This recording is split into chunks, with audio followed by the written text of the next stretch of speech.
ang next, guys, patellar mobilization. So, first, we ask the patient na nakasupay siya. So, mobilization, ginagawa natin yan to improve the joint range of motion. Like yung patella. Ginagawa natin itong patellar mob, especially sa knee movement, flexion and extension. Kasi, kapag ginagawa mo yung movements na yun, sumasama yung patella natin. So, for example, kapag sinabi kong knee extension, saan papunta yung patella natin? Pa superior, pa inferior? Superior. So, kapag flexion naman, inferior. So, alam nyo na hindi na kayo nakikita. So, paano papagawa? Okay? So, yung kamay, ilalagay niyo siya. Pwede kayong lumapit if hindi, lalagay niyo siya sa gilid ng patella. So, medial and lateral muna, okay? Using your thumb, no, ipupush niyo yung patella palabas. Okay? Ipupush niyo lang ganyan. And then, next naman, pa-medial. Yung fingers, using your fingers, ipupush niyo paloob yung patella. So, ganyan lang siya. Okay?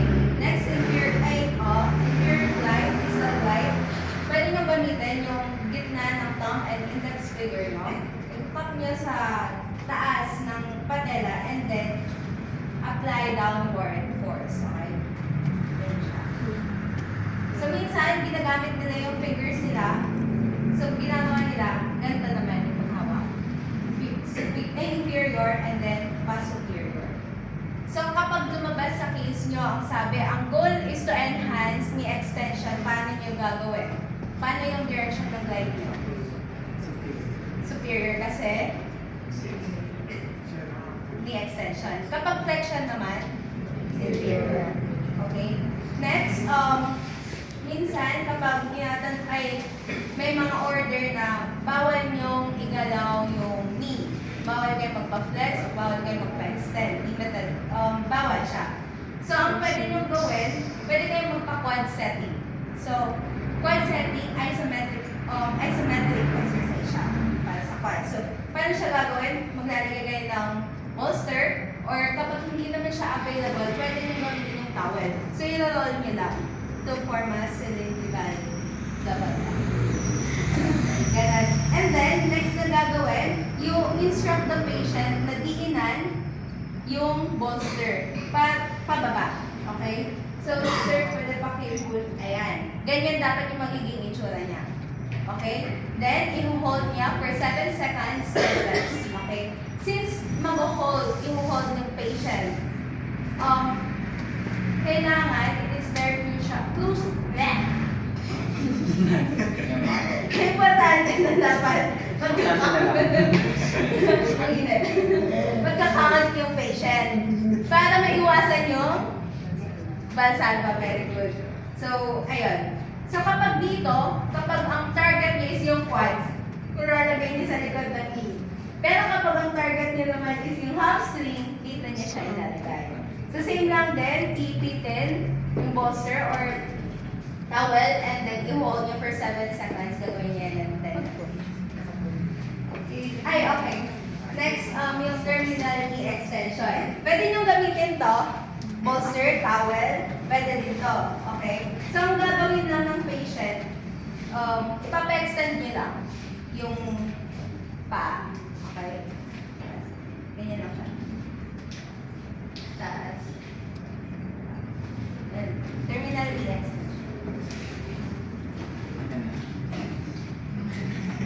So, just a few notes lang. Okay, so ito ano lang parang simple lang naman. Okay, proper body mechanics. So, siguro, mo niya yun dito para ma-videohan.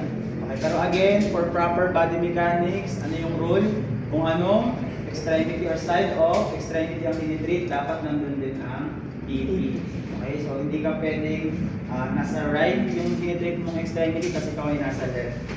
Pero for demonstration purposes, dapat real lang, okay? So dapat ganun.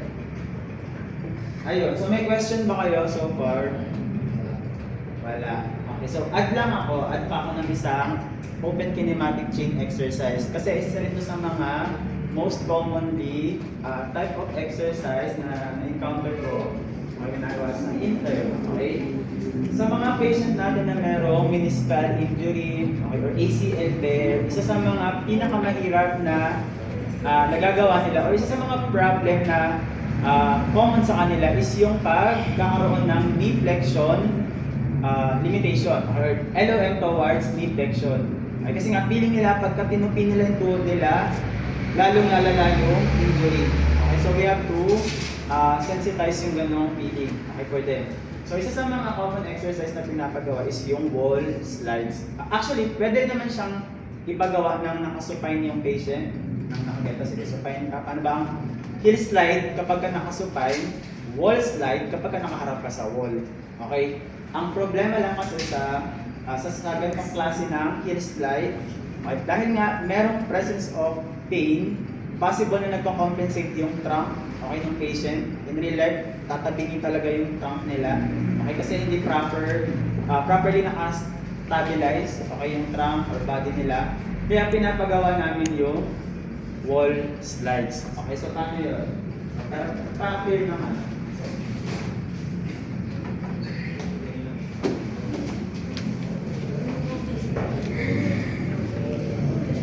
Sa yung exercises. Ang dami. Pero mahirap po sa gagamitin.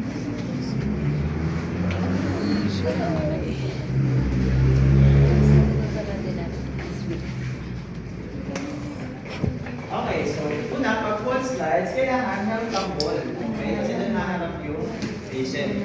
Paano yung patient positioning? So dapat yung buttocks okay, or yung puwet ng patient nakalapat doon sa wall. Okay? And then, you wrap the patient's foot with, ano lang, okay, yung pinaka-ano lang muna, pinaka-lightest na TheraBand. Okay? Ano yung madalas na ginagawa? Ilalagay nyo lang ng ganyan. So, pwede yung pumitil sa mukha ng patient. Kaya dapat laging naka-palupot, okay, para ma-secure. Right around the metatarsal headcam or ball of the foot ng patient. Tapos, syempre, you give the ends sa patient. Gusto ka pa?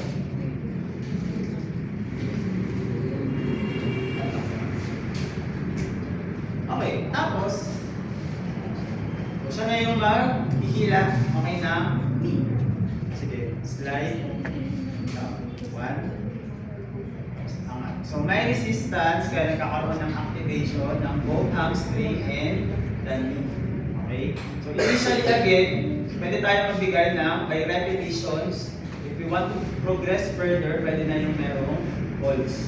Okay? So, ang kagandahan pa sa ganitong klaseng position, kapag gusto natin makita yung actual progression or yung actual na pag-increase ng knee flexion, kapag ka nag-perform siya ng knee flexion, pwede natin ilagay dito yung gonyo sa gilid, tapos makikita mo na agad yung value.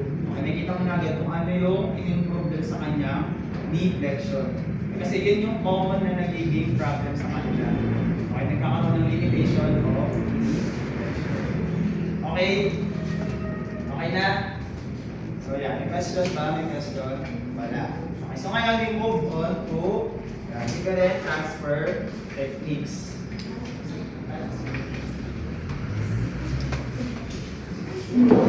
Pagod na si Kaya.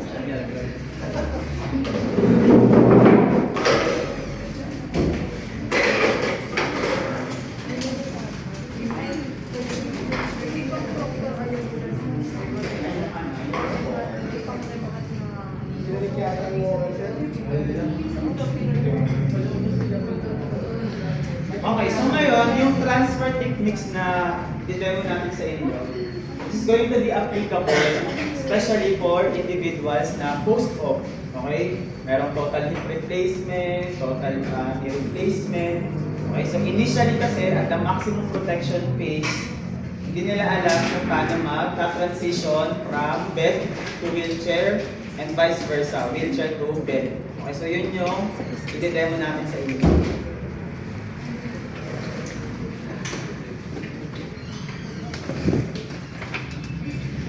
Surantaya.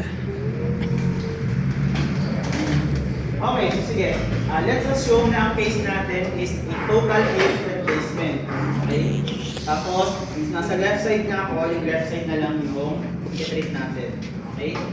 So, paano siya ginagawa? Okay, so again, pagka halimbawa nag-home care na kayo or nagtatrabaho na kayo as a PT, ang una nyo talagang ituturo sa kanila, lalo na pag bago pa lang, kakalabas pa lang nila ng hospital, is bed mobility. Okay? Paano sila tatayo mag-isa sa sama? Okay? Para makapag-move independently. So ngayon, meron tayong mga preparatory exercises na pinapagawa sa kanila before we even ask them to transition from supine to sitting and sitting to wheelchair. Okay, so nandiyan yung ankle pumps. Ay, parang pang warm up lang. Okay, ankle pumps, active range of motion exercises. Okay, yung mga dinemo nila ng stretching, pwede nyo yan ipagawa before to transfer techniques. Okay, so again, assuming na ang case natin is left total hip replacement. So, paano natin tuturo kay patient ang mag-transition from bed to wheelchair? Okay. So, una, kailangan dapat yung patient malapit na dun sa edge ng bed. Okay. So, paano nyo siya ipapagawa? So, halimbawa, if this is the strong side, or yung mga magmamat exercises yan bukas, dapat natin may kita kung hihigilaw sa inyo. Okay.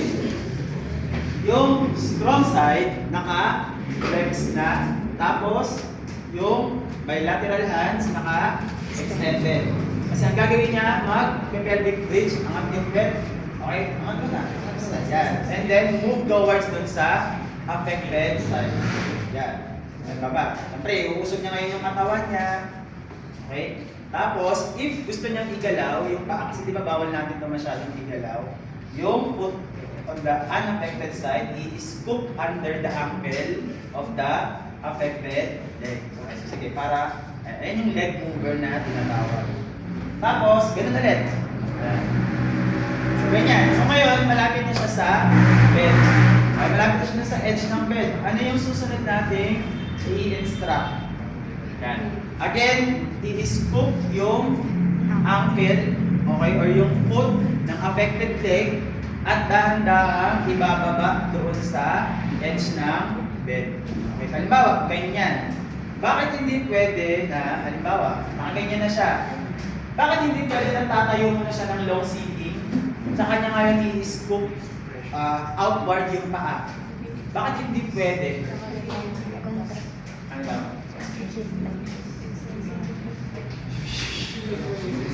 Ano yan, Sanchez? Ano sir, excessive reflex. Paano excessive? Kasi dito pag Ano yung norm? Paano nasasabing excessive ang deflection? Iba or hip? Hip. Paano natin nasasabi na excessive na ang deflection? It's beyond, 90 degrees, okay? Or beyond neutral. Kapag ka nag-long sit ka kasi, bago mo ibaba yung paa mo, yung hip mo nag-flex na beyond 90 degrees. Okay, regardless of the approach, anterolateral man yan, posterolateral or lateral, dapat we should never go beyond the neutral. Okay, kaya nga, while the patient is nakasupine, ang arte, no? Well, the score nyo. I-instruct natin agad siyang ibaba, dahan-dahan yung kanyang legs. Okay? Para maiwasan natin yung pag-flex ng hip beyond 90 degrees or beyond. So, ganun. So, sa mga hospital bed naman, or sa mga hospital setting, kapag ka nagtuturo kayo ng transfer techniques, yung backrest, okay, yung higaan nila, naaangat yan. Okay? Kaya kailangan yung itsura na yan, or yung position ng patient niyo, bago niya ibaba yung paa, dapat parang semi-Fowler's position. Ay, paano ba yung semi-Fowler's position? Yung hot-work, mga ganyan. Ano yan? Okay, yung parang naman gradually elevated yung back at around 45 degrees. Okay? Kasi hindi pwede naka 90 degrees kasi nga ate, or naka totally upright kasi mag-reflex yung hip. So parang naka-ganyan. Okay? Tapos, sa kanya ngayon, i-scoop again. Okay, yung paa, outward, the bed. Yan. Tapos, if hindi niya kaya mag-rotate ng katawan para makapag-sit, short sitting, saka niya siya i-assist. Ngayon, halimbawa, balik ka muna ulit.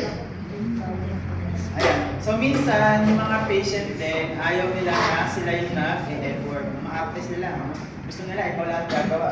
So, pwede naman din yun. Okay, pero again, we have to encourage them to move as independent as possible. Kasi nga sila lang din naman ang gagawa niya at the end of the day. Pero halimbawa lang, ayaw niya ipagalaw sa, or ayaw niya talagang magkaroon ng effort. Okay, mag-move ng bed. Gagawin mo, i-scoop mo yung kamay doon sa ilalim ng tuhod. Tapos yung kamay ang tuhod.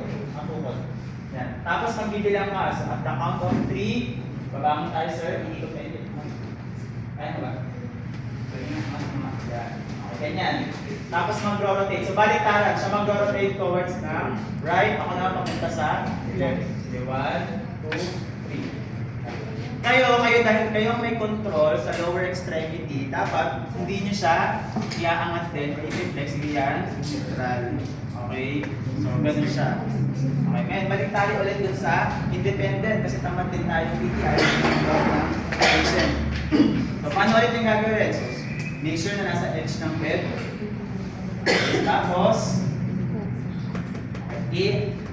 nakalagay dun. Tapos, scoop yung ankle. Tapos, ikaw alalay ka as PT and then up. So ngayon naka-short sitting na siya. Okay? Dapat to, ideally, no, yung bed, pag naka-short sit na siya, yung paa niya dapat nakaapak na dun sa floor. Okay? Ngayon kasi yung bed natin hindi siya na-adjust. So magbigay na lang tayo ng footstool. Ngayon, kapag naka-short sitting na siya, nasa stool man yung paa niya or nasa ground, ano dapat ang position? Una, dapat yung affected leg naka-extended or naka-sliding legs or naka-move forward. Tapos, yung normal leg or unaffected leg yung naka-move backwards. Okay? So kasi lalo na sa mga acute or kakalabas pa lang ng hospital, kaka-discharge pa lang, usually ang weight bearing status na binibigay sa kanila ay non-weight bearing. Okay? So ngayon, dapat ganyan yung i-instruct nyo position. Tapos, pagka naka-position na, ilapit nyo na sa kanila yung walker.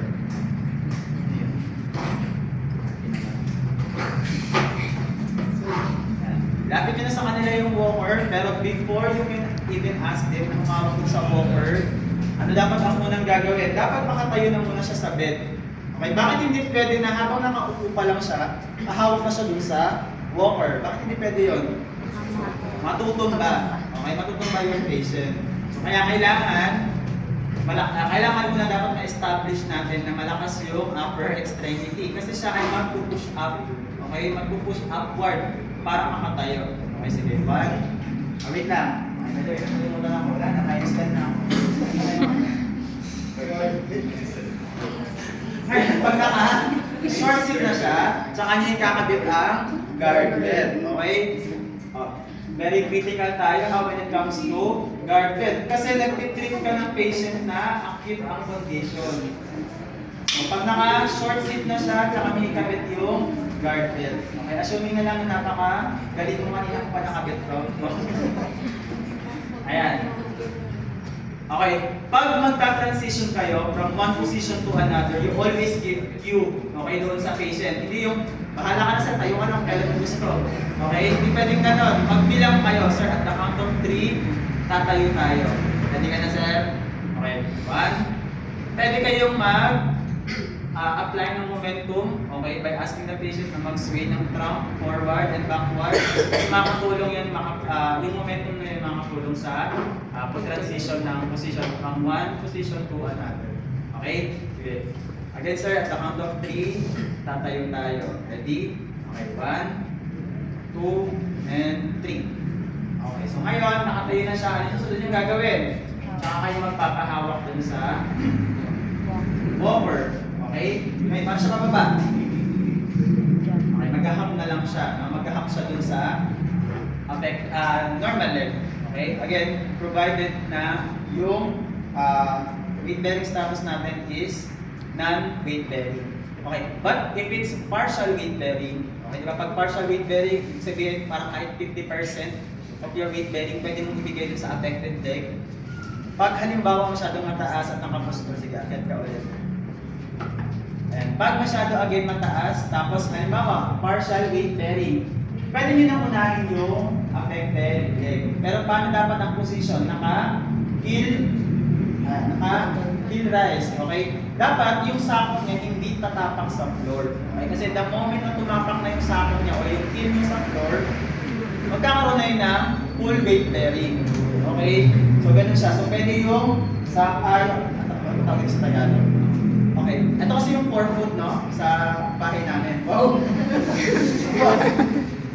Basta yung 4 foot lang yung talampakan. Hindi. Talampakan is yung buhay. Hindi ko alam sa Tagalog. Tagalog nito.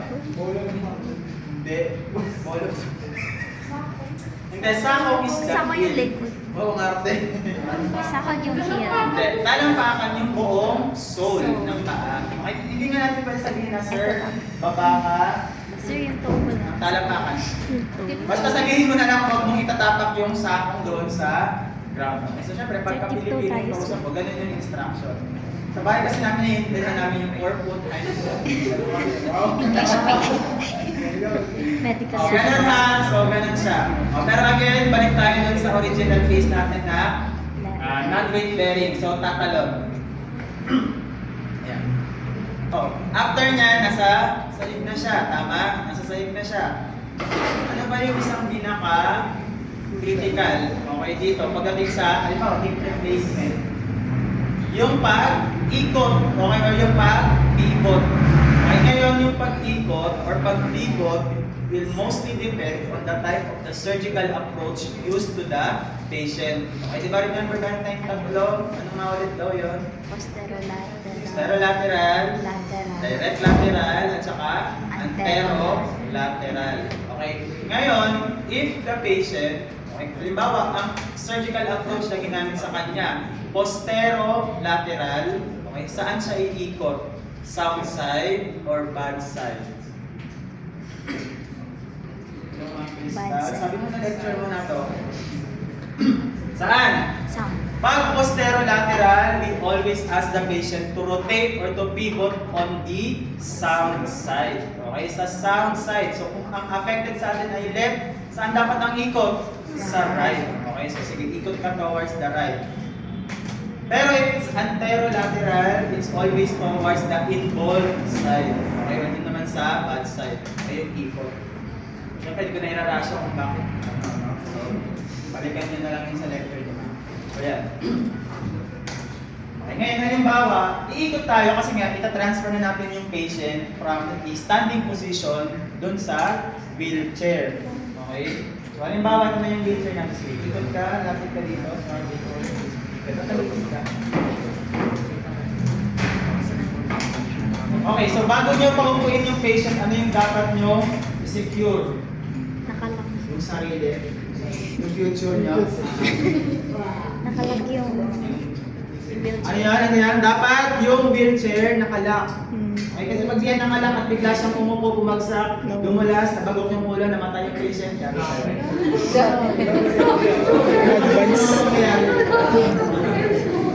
so gano'n. So dapat, again, make sure na nakalock yung brake na wheelchair. Ibababa nyo lang naman yan.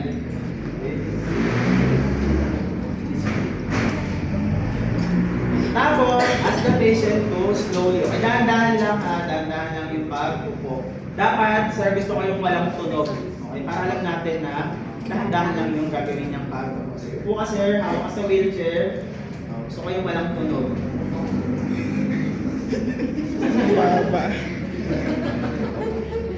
Ngayon, nakaupo na siya. Wala. Okay, so yan na yung end product.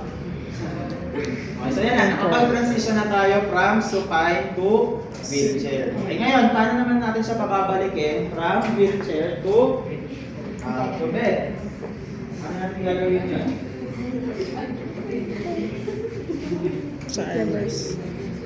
So ngayon, ang gagawin na natin, babalik na natin si patient dun sa bed. So ano yung unang gagawin? Ask the patient to scoot forward. Ano yung scoot? Para siyang aabante.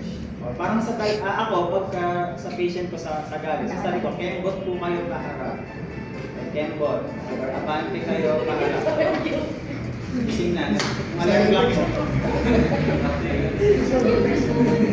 So So, ganun na. So, scoot forward or pivot mo para. Sige. Okay, ngayon, kapag malapit na siya dun sa edge ng wheelchair, ano yung susunod yung ipapagawa sa kanya? Okay, tatayo na. Paano siya tatayo? A, hahawak muna sa walker. Or B, tatayo muna siya sa wheelchair. Tatayo na, sir. Bakit? Para astig. Kasi again, pagka siya ay humawak, dahil nga most likely compromise ang kanyang balance, pwede siya bumalentong. Tapos kung bumalentong, hawak ng ulo, sa hospital, dahil kayo napatay, tapos makakasuhan ka. Mawala yung isa nito. Okay, so ganun yung nangyayari doon. Kailangan, okay, alam niyo yung gagawin ninyo. So yan. Yung common mistake na ginagawa ng mga intern, okay? Ginagawa nila na ganyan sila, okay? Hawak po kayo sa leg ko, sir, tapos tatayo tayo bilang 1, 2, 3. Okay, so ano ang problema doon? Kapag ikaw, maliit na pito, joke lang. Wala naman ng pagkakang picture na to. Sisad lang ko na ito. Okay. Pero seriously, okay, kapag maliit ang PT, tapos malaki yung hinahawakan ng patient, hindi siya practical. No? Pareho kasi kayo magkaka-injury pagka ganun. Kaya kailangan, again, you have to be very resourceful and tactful kapag ka nagtuturo ng transition, okay? So, ganun siya gagawin. Ngayon, paano pag hindi kaya ng patient na tumayo? Okay? Hindi niya kaya tumayo mag-isa doon sa wheelchair. Okay? Hindi niya kaya tumayo, hindi niya kaya mag-transition from wheelchair to walker. So, yan napapasok yung critical thinking nila. Baka dapat yung upper extremity ng patient ko malakas na. Kaya nga minsan kapag ang mga patient nyo ni-refer sa inyo, DHR, DKR, ang nilalagay una palagi dyan ng doktor, upper body strengthening. Okay? Kasi yung upper body nila yung tutulong, o yung tutulong para sila ay makapag-transition sa iba't ibang position.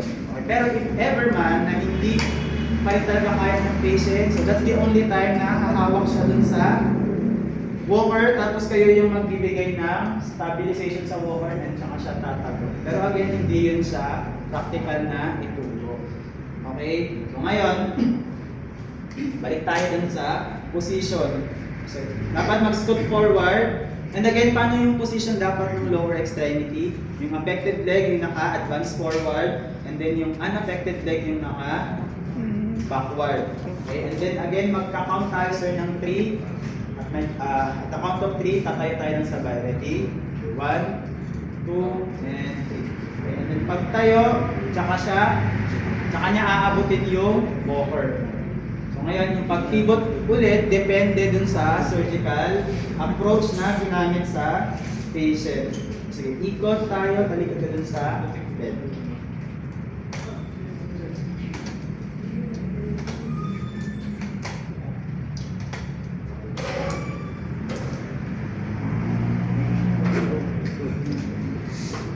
Ganyan na yung kanyang position. And then, upo. Okay, sige, dahan-dahan na.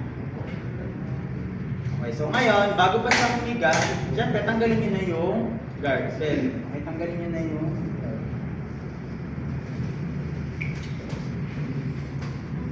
Paano siya ngayon hihiga? Okay, una, dapat mag-scoot backward. Okay, backward ka, sir. Backward. Tapos again, yung pinaturo natin sa kanya na i-scoop yung knee. Okay, tapos iaangat niya, dapat kasabayan ng ikot. Okay, so nakikilang mo na. Okay, sige, 1, 2, 3. Okay, dahan-dahan. Yan. Okay, tapos, so, paano yan kapag hindi niya abot yung, maabot yung, yung below. Yan na yung move on the mat exercise na again, expect kong alam nyo bukas sa Therapeutics, no? So, ganun siya gagawin. So, you can flex yung unaffected lower extremity. Sige, flex nyo siya. Ito yung move on the mat exercise. Halimbawa, ito yung affected leg. Tapos, itutulak mo siya. Aangat mo yung pet mo. Yan. Okay. Okay na? Question? Gusto kong ipaulit? Parang gusto na rin po yung assessment. Okay na kayo.